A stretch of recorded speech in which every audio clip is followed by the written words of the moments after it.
First, you have some time to look at questions 1 to 7.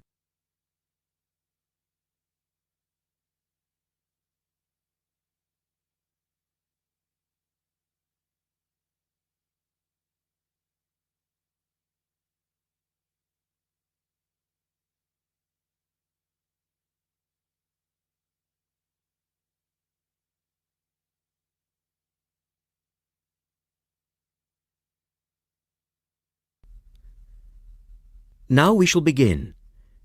You should answer the questions as you listen because you will not hear the recording a second time. Listen carefully and answer questions 1 to 7.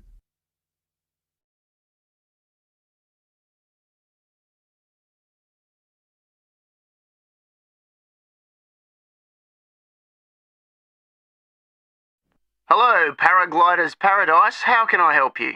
Oh, hi. I'm interested in doing a course in paragliding. Which course are you interested in?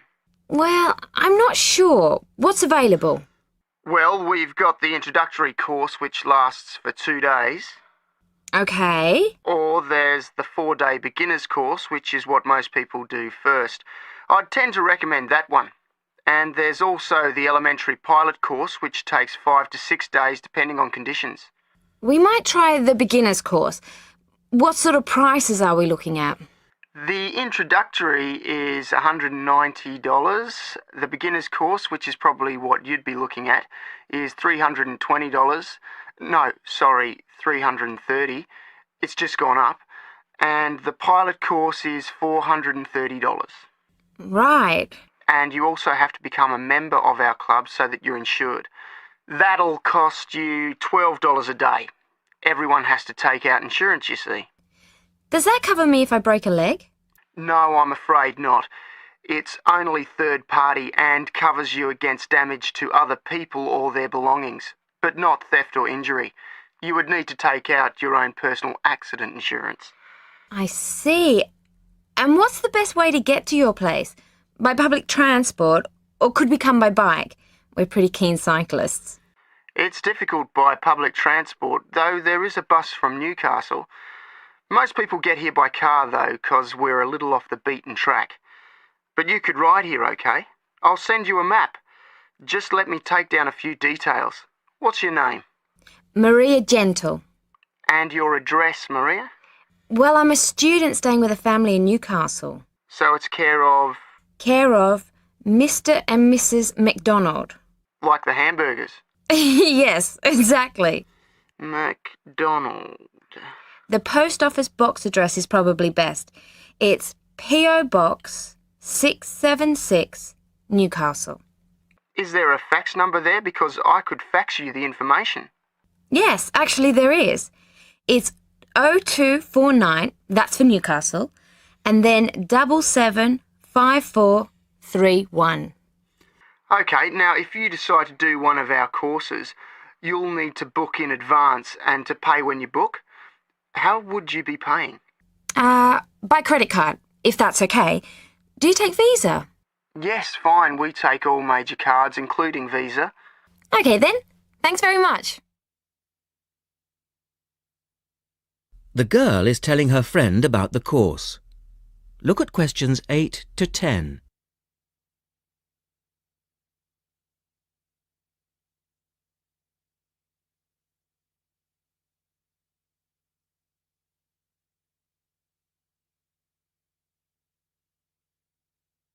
Now listen to their conversation and answer questions 8 to 10.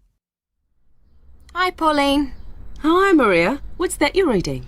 Just some information from a paragliding school. It looks really good fun. Do you fancy a go at paragliding? Sure.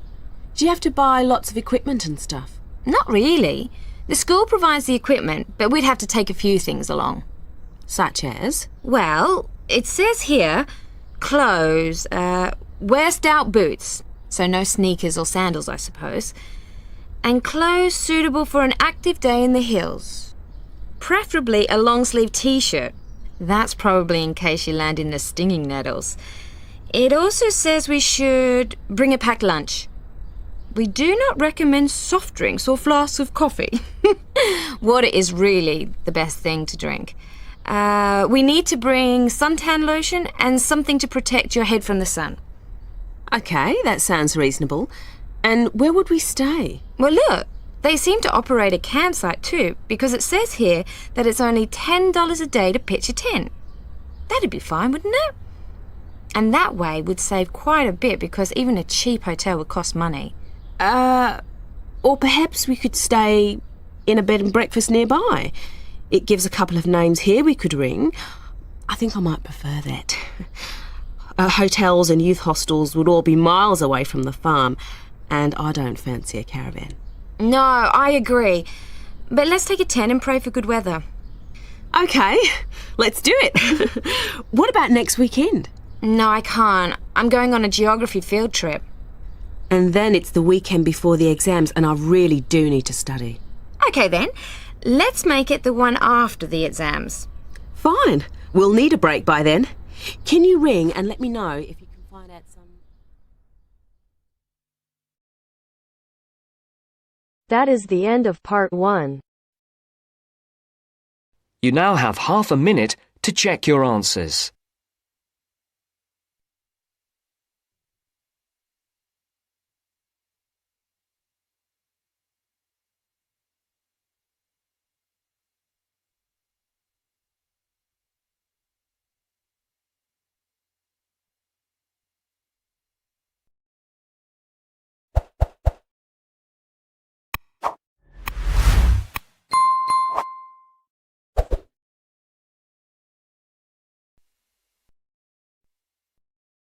Now turns to part 2.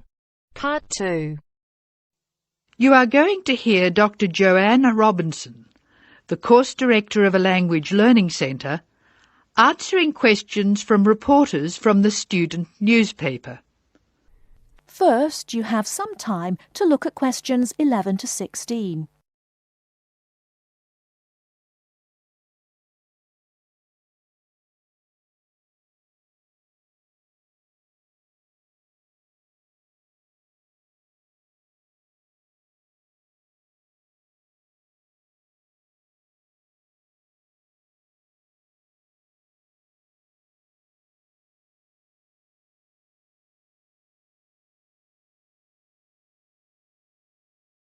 Now, listen carefully and answer questions 11 to 16.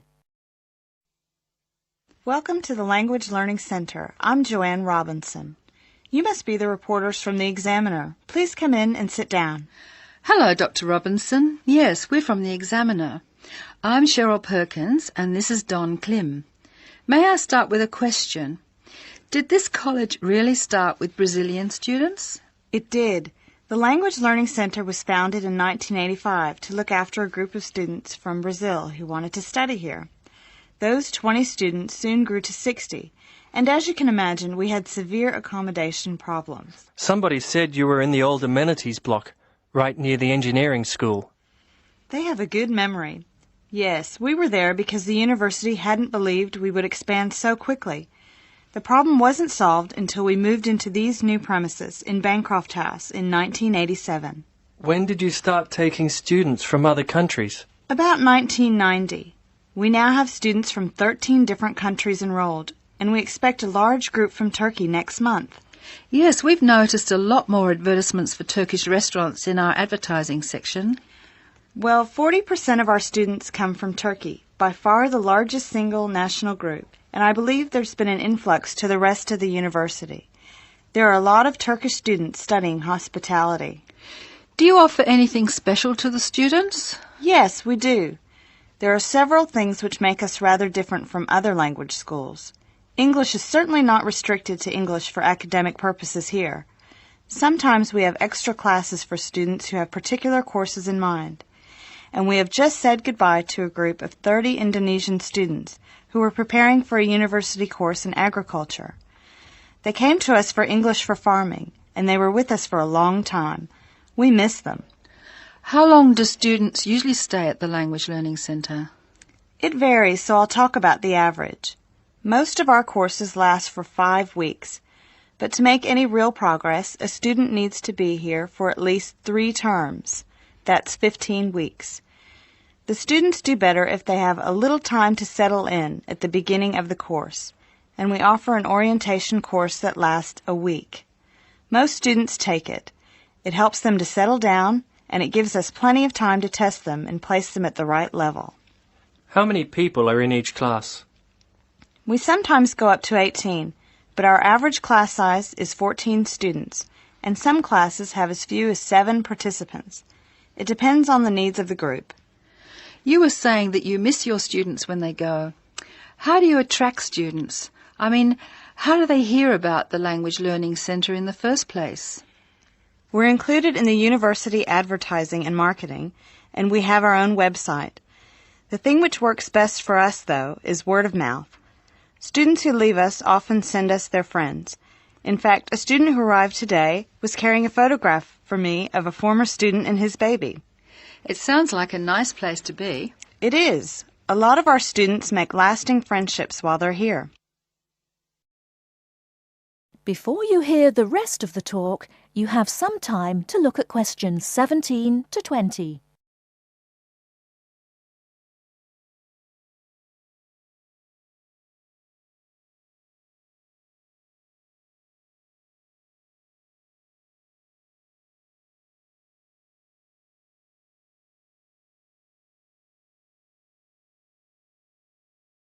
Now listen and answer questions 17 to 20. Making friends with other students sounds special enough. I'd like to emphasise that in the student newspaper. We do try to get our students to be part of the wider university. How do you do that? Do you encourage them to join the sports centre, for instance? Indeed we do. The sports centre is always looking for active participants, particularly in soccer. Oh, and something else. You might like to mention that we don't teach just English here. I mean, we're a language center, not an English language center. You may learn Spanish, Mandarin, and Russian here, and we can sometimes offer other languages. This means we can have some students who are native speakers of those languages as conversation partners for English-speaking students. Who can do these courses? At this stage, any native speaker of English. What about the people who are learning English? Can they do a non-English language course? At this time, only if they've almost finished their English language course. You see, we try very hard to involve students who are native speakers of English as conversation leaders, and we encourage our students to join groups on the campus. For instance, if they enjoy music, there is an active jazz group available to everyone, and that's a lot of fun. On the other hand, elementary students can't go to the drama group. Their English just isn't ready for that sort of activity. But the university choir welcomes all the singers it can find. They often do large productions that need a lot of voices. I imagine the special conversation groups are open to all your students. I wish they were. I'm sorry to say they're a special service we provide for elementary students only. Is there anything else I can tell you? I'd be really pleased if you could write about the courses we offer in foreign languages. I think our readers will be very interested in that. Thank you for your time, Dr. Robinson. Yes, thank you very much. Goodbye. Thank you for giving me the opportunity to talk about the center. It's always good to let the rest of the students at the university know what goes on in our classrooms and outside them. After all, many of our students leave us and then study for degrees in various disciplines on this campus. That is the end of part 2. You now have half a minute to check your answers.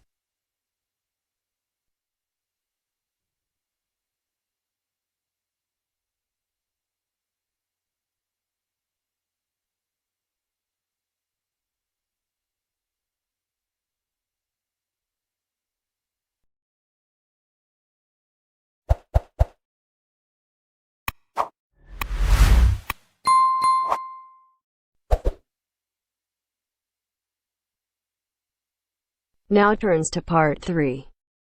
Part 3. And welcome to this morning's lecture on transport. First, you have some time to look at questions 21 to 25.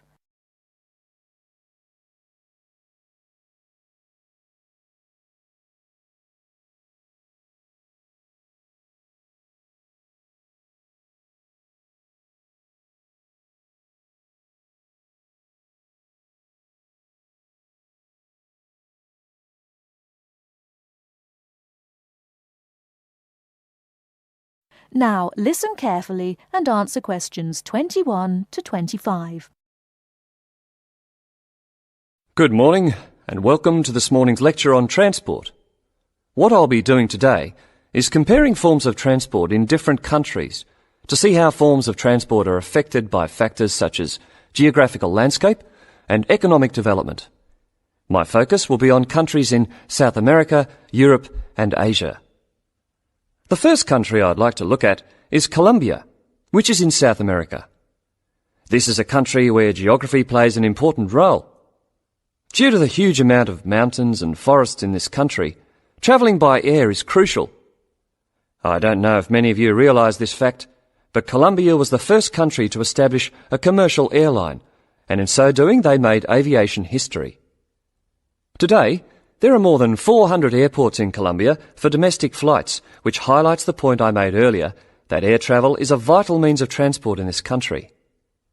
Colombia also has a road network of about 48,000 kilometres, linking Colombia to Venezuela and Ecuador. Transport by road is important for trade as well as tourism. Apart from this, there is also a railway system, but it is in need of modernisation. The other means of transport is by steamers, with the Magdalena being the main waterway. Now let's turn to Colombia's neighbour, Venezuela. Once again, we see that internal flights are an important means of transport, as like Colombia, Venezuela has remote areas where flying is the easiest means of travelling from A to B. Trains are not popular, and most of the railway lines are in the highlands, as this is where the iron ore mines are. Trains are an efficient means of transporting the iron ore from the mines to the factories. Thus we can see how transport and the economy are interrelated. Ships are also used extensively in this country, and there are many ports, the main seaports being Puerto Cabello and Guanta. Turning now to Europe. Belgium is a country that boasts one of the most compact railway systems worldwide. Inland waterways, or canals, are also an important means of transport, transporting both freight and people.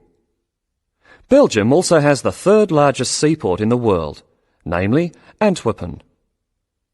Air travel is also important, although this is not linked to geographical terrain, as is the case in the South American countries we've already looked at.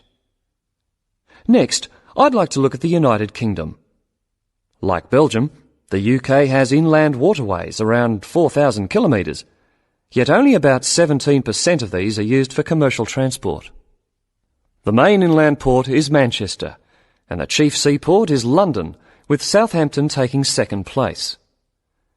Air travel is extensive in this country, and there are around 150 airports, the most famous being Heathrow. However, about 90% of passengers in the UK travel by road.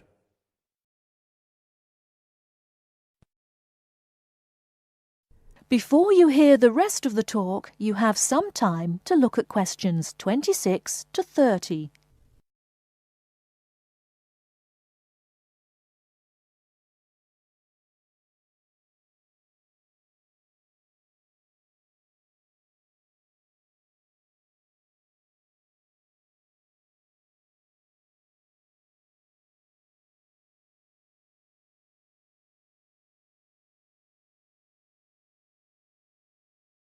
Now listen and answer questions 26 to 30. Finally, I'd like to look at two Asian countries. China is a country which reveals how geographical size affects transport development. Roads and railways are widely used, and this has led to a huge amount of bridges being built, such as the Yangtze Bridge, which is probably the most widely known. The Yangtze Bridge is 1.6 kilometres long and is built on two levels. The upper tier is for cars and pedestrians, while the lower is for trains. Railways are especially important, and over 80% of freight and passengers are transported by rail. With such a high proportion of people using trains, it is not surprising that governments in countries like China are prepared to invest in the railway system. Obviously, a fast and effective train service will encourage businesses and the general public to continue using it. The last country I'm going to mention is Japan, which has one of the most advanced transport systems in the world. The railway system is highly developed, and the Tokaido Railway, connecting Tokyo and Osaka, has trains that can travel up to 250 kilometres per hour. Ships are also a vital means of transport in both international and domestic areas. To summarise, we can see that transport varies throughout the world, yet the importance of transport networks, be they air, sea, rail or road, cannot be underestimated. That is the end of part 3. You now have half a minute to check your answers.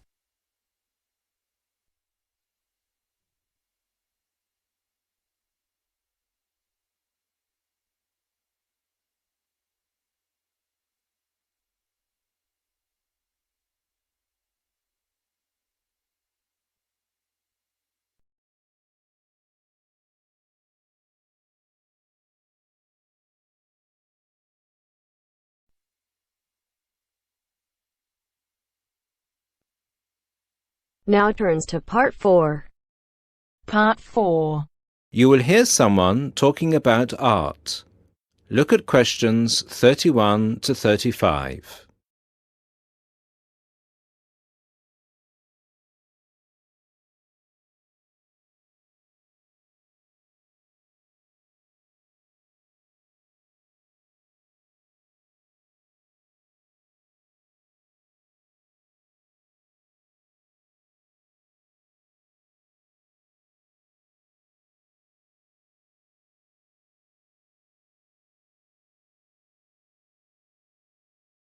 Listen to the first part and answer questions 31 to 35. Good evening, everybody, and welcome to the first in this year's series of public lectures offered by the Art Gallery. As Chief Curator of the Gallery, I was given the honour of presenting the first lecture, and let me tell you, I had a difficult time deciding what to talk about tonight. Being the curator, I naturally know just about everything that's in this gallery.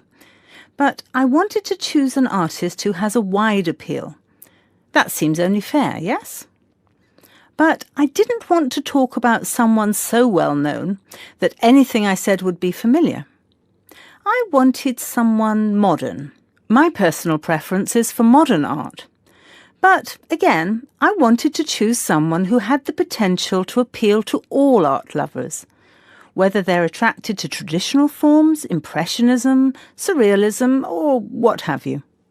So, having spent the last 5 years as a visiting professor in Barcelona, it's not surprising that I finally chose to talk about one of the greatest Catalan artists, one whose work is likely to be familiar to many of you, Joan Miró. Look at this. And this.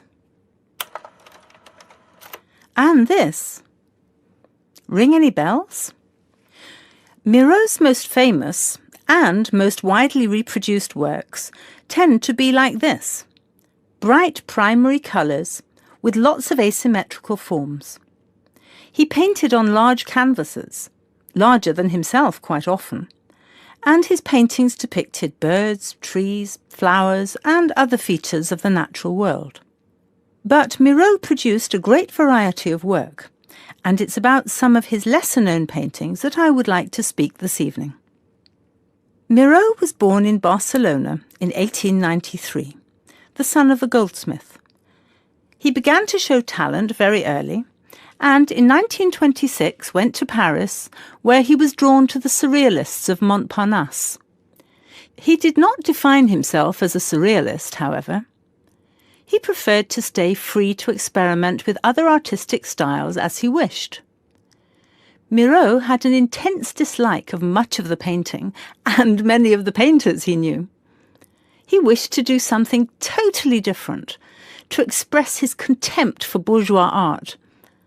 And yet, ironically, Miró's success has made his works much in demand among art collectors of the world. But we can't really talk about the artist without looking at his art. And that's what I'd like to do now. to take a look at just a few of Miro's works and think about what it is that makes them special. Special to me, and to a great number of people who flock every day to the Miro Foundation in Barcelona. Now look at questions 36 to 40.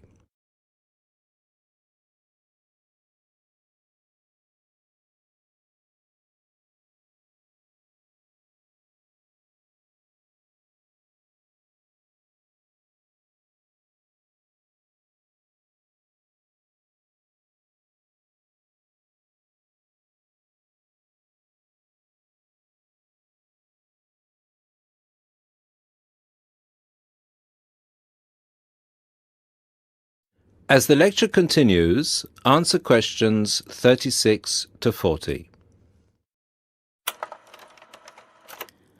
Let's start with this. One of Miro's best-known and brightest works, Woman and Bird. A sculpture created in 1982. It is on display in a park in Barcelona, often known as the Juan Miró Park. A huge sculpture, towering up into the sky. It reflects Miro's eternal interest in these themes, as well as his more technical interest in materials. This sculpture is covered in mosaic, which gives it a naive and cheerful appearance. It is interesting that this sculpture was completed in 1982, just a year before Miro's death. I think it shows that, towards the end, he was feeling as playful as a young man. And I think he wanted to share this playfulness in a park on such a big, very public scale. And now, another representation of a woman, this time just called Woman. This was painted in 1976, a late work for Miro, and is a work we often see reproduced or on sale as postcards or posters in gallery shops around the world. So why is it so popular? I think the use of colour has something to do with it. People respond to these rounded shapes filled with primary colours, especially on a large canvas like this. Also, the fact that, while it is rather surreal, it is still possible to recognise the form of a woman and to see it as a sympathetic representation. It's a bold, bright painting, and I think that it awakens a reaction in many of us. And finally, something quite different, though still a woman. A harsh, even violent work that was completed in 1939, at a time when Miró was greatly influenced by events of the Civil War in Spain. It's titled Seated Woman 2, but it can be hard to find the woman here, as she's been transformed into a rather horrendous creature. So is that how Miró viewed women? As grotesque? Not at all. This picture can also be seen as strong, with a huge base and solid shoulders to support those who depend on her.